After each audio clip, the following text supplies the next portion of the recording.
Coaches, welcome to our zone family running game installation part 1, our inside zone.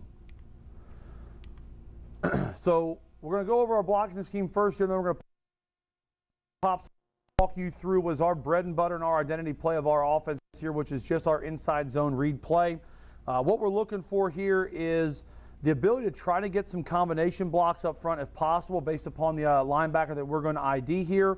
So if you look here at the screen, we've got a lot of notes and stuff that we give our players in regards to just the base fundamental aspects of this play here and what they should be looking for. We're going to go through the blocking and everything here as well as far as footwork and technique that we're trying to use. But this is going to give our guys at least something to start off with here that they can have on paper if necessary to look through what a standard block would look like. Obviously in a game it never really happens as clean as it would on paper, but to go through the blocking here, offensive line wise on our inside zone, we are looking to take a 4 to 6 inch lateral step to the actual play side. We don't get any depth on our step. We're not stepping forward. We're looking to take a 4 to 6 inch lateral step to the play side. That second step is going to be lateral as well, and get yourself back to your midline or kind of that crotch area. Keep yourself square. What we don't want our offensive linemen to do on inside zone is turn their shoulders. We're looking for horizontal movement on this play. If we get vertical movement, that's great. Like I said, we're trying to get at least one double team out of our inside zone play if possible here. Sometimes their formation defensively does not allow that to happen, but we'd like that to happen if we can. So we're looking for horizontal stretch here, and we want the defense to have to move and be fluid. That's what we're looking for. On inside zone, we're trying to create those horizontal seams and gaps for our running back to be able to run through. So our offensive line is going to take that 4 to 6 inch step laterally and start that side-to-side movement beginning. Again, if we can get vertical push on a solo or a double team, even better, but it's not necessary. The real killer of inside zone, as far as we're concerned, is when you get penetration or you've missed a block, you're beat across your face, and now you've got that compression into the backfield. In this system, a draw at the line of scrimmage with horizontal displacement is a win for us. We just can't give up penetration and get pushed backwards. Running back wise, we are looking essentially at the exact same footwork here. Our running back's first step should mirror the offensive line on almost every zone play that we have. He's going to take a 4 to 6 inch step towards the quarterback. His second step is going to come again to his crotch, that midline point. Third step then should get him to the mesh point where the ball hits the stomach, and we're going to stay in a relationship with that offensive line and that footwork. In regards to the running back then on his keys, what we talked to our running back about on this particular play is it is a downhill play. There's no dancing, there's no juking, there's no side to side.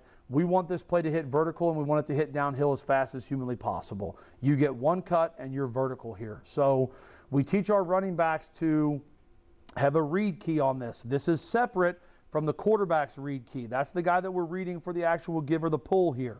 Our running backs have a cut read key on this play. So if you look at the diagram here in the top box against the 4-2 or the 4-3 front here, our running backs are going to read the first defensive lineman inside out from the center for their vertical cut key. So in this scenario here, he would be looking over at that defensive tackle on the right-hand side that's in a 3 technique right now for his vertical cut.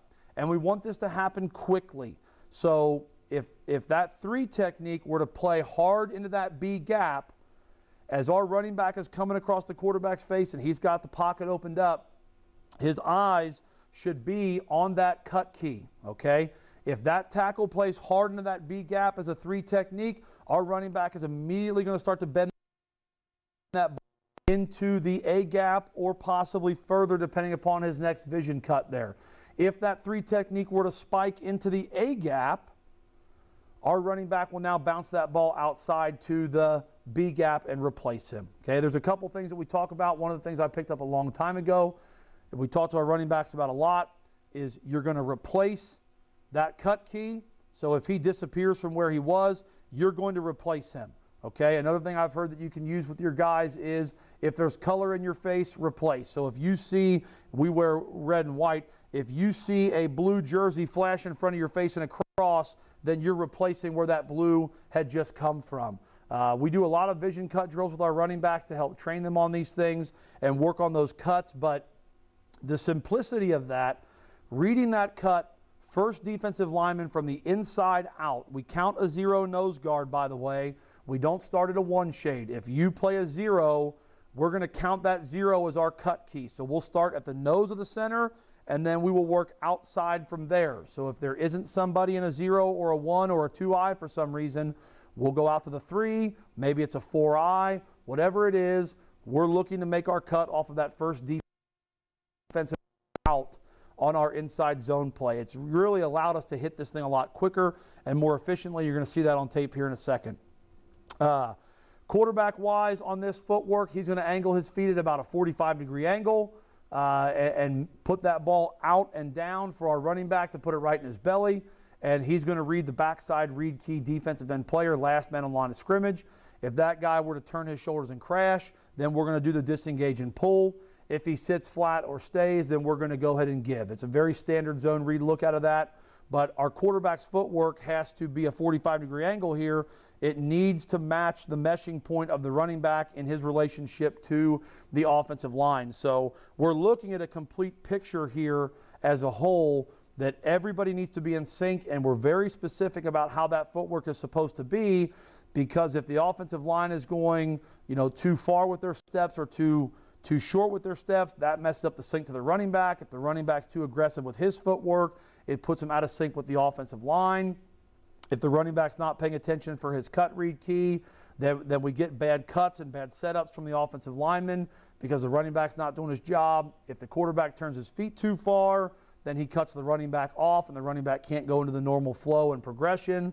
So there's a lot of time spent on this particular play, but those are the real critical points here in regards to footwork and alignment and then execution of our inside zone play here. So we're going to look at some tape now and get through some of this stuff and show you on film exactly what we're talking about here.